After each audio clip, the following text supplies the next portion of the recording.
राज्याचे दिवंगत अर्थमंत्री आणि उपमुख्यमंत्री आदरणीय अजितदादा यांनी सातत्याने केलं आहे आणि त्यांच्या जाण्याने एक मोठी पोकळी निर्माण झाली आहे। या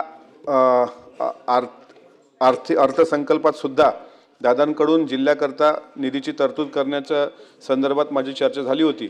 त्यामुळे दादांना आपण सर्व आज ज्या पद्धतीनं आठवण त्यांची करतो, आमच्या अकोला पश्चिम विदर्भातल्या अकोलासारख्या जिल्ह्याकडे सुद्धा गांभीर्यानं लक्ष द्यावं अशी विनंती या माध्यमातून करतोय। मग सभापती महोदय, सन्माननीय सदस्य खोळके साहेबांनी संत्रा संशोधन केंद्र जे अकोल्यामध्ये आहे ते अमरावतीला देण्याच्या संदर्भात विनंती केली।